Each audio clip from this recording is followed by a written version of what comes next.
बिस्मिल्लाहिर्रहमानिर्रहीम। अस्सलाम वालेकुम। मेरे चैनल सफ़र और ज़फ़र में आप सबको खुश आमदीद। तो इस वक्त मैं नमाज असर अदा करके मस्जिद हराम से बाहर निकला हूँ और ये सामने आप क्लॉक टावर देख सकते हैं। तो आज मैं आपको थोड़ा सा जो एरिया है क्लॉक टावर और उसके इर्द गिर्द का एरिया जहाँ पे कि 5 स्टार होटल्स वाक़ हैं, इसके बारे में थोड़ा सा आपको टूर करवाता हूँ। तो ये सामने आप देख सकते हैं बिल्डिंग जो ये ब्राउन कलर की नज़र आ रही है, ये दारुल तौहीद इंटरकॉन्टिनेंटल होटल है।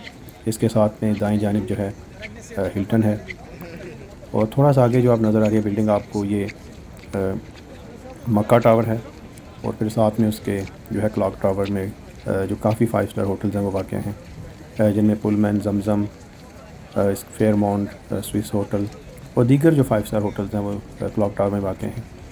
तो ये वाले वो 5 स्टार होटल्स हैं जो बिल्कुल हरम के साथ में वाक़ हैं। तो आप देख लीजिए कि यहाँ पर अगर आप क़याम कर रहे हों तो आप होटल से बाहर निकलेंगे और तकरीबन 1-2 मिनट में जो है ना आप मस्जिद हराम में दाखिल हो सकेंगे। चूँकि ये होटल जो है हरम के बिल्कुल नज़दीक वाक़ हैं, तो इनका रेट जो है वो भी काफ़ी हाई होता है।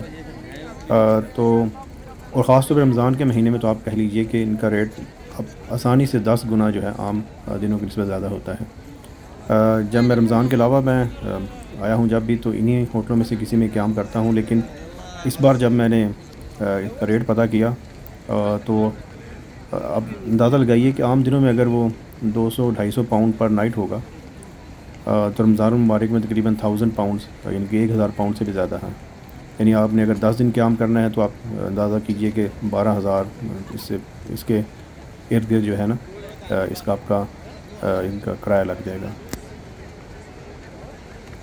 एक और मसला जो यहाँ पर होटल्स का है रमज़ान के महीने में ये है कि जो आखिरी अशर है ना उसमें ज़्यादातर होटल ये 5 स्टार भी और हत्ता के दूसरे जो होटल्स हैं वो पूरे 10 दिन के लिए बुकिंग करते हैं। तो उनकी कोशिश होती है कि रमज़ान का जो आखिरी अशरा पूरा उसको बुक किया जाए। चुनांचे अगर आप इस तरह अपना प्लान करें कि आपके कुछ दिन 2 या 3 दिन जो हैं या आखिरी अशरे में आ रहे हैं, तो वो आपको होटल जो है बड़ी मुश्किल से मिलता है। तो ये यहाँ की सूरत हाल है कि रमज़ान के महीने में ख़ास तौर पे होटल दस्तयाब ही नहीं होते, और अगर दस्तयाब हों तो बहुत महंगे दामों होते हैं, और जो आम होटल हैं थोड़े फासले पे उनकी कीमतें भी ज़ाहिर बतदरीज उसी तनासब से वो बढ़ती जाती हैं। अगर कोई होटल पहले 60-70 पाउंड पर नाइट का था तो अभी वो तकरीबन कोई 200-250 के करीब है।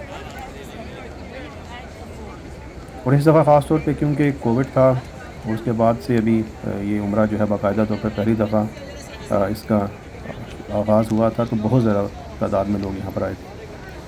तो आप ये अभी दाएं जानिब देख सकते हैं दारुल तौहीद इंटरकॉन्टिनेंटल, सामने जो है वो मक्का टावर है।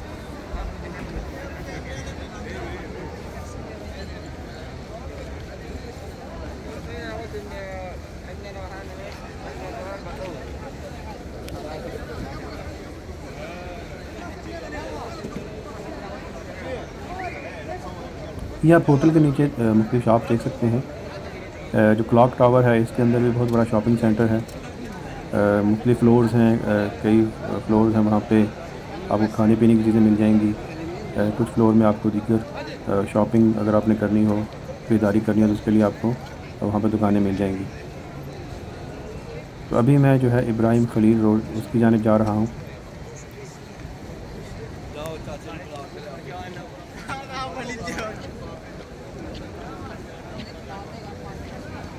आज से 10-15 साल पहले हरम के इर्द गिर्द जो है काफ़ी होटल वाक़ थे, और उनमें कई 2 स्टार 3 स्टार होटल भी होते थे। तो ये होता था कि जो लोग जो हैं 5 स्टार होटल में क़याम की इस्तिताअत नहीं रखते, उनके लिए भी ये मुमकिन था कि वो किसी सस्ते होटल में यहाँ पर क़याम कर सकें और हरम के नज़दीक क़याम कर सकें। लेकिन बहरहाल आहिस्ता आहिस्ता वो तमाम होटल जो हैं वो अभी ख़त्म कर दिए गए हैं। अभी हरम के जो इर्द गिर्द होटल्स हैं वो तमाम 5 स्टार हैं। तो सरमायादाराना निज़ाम जो है उसकी झलक यहाँ पे भी आपको नज़र आएगी कि जो एक उम्रा है, एक पैसे वाला तबका है, वो तो अभी अफोर्ड कर सकता है कि हरम के नज़दीक रहे, लेकिन एक आम आदमी की इस्तिताअत से अभी ये काफ़ी बाहर है।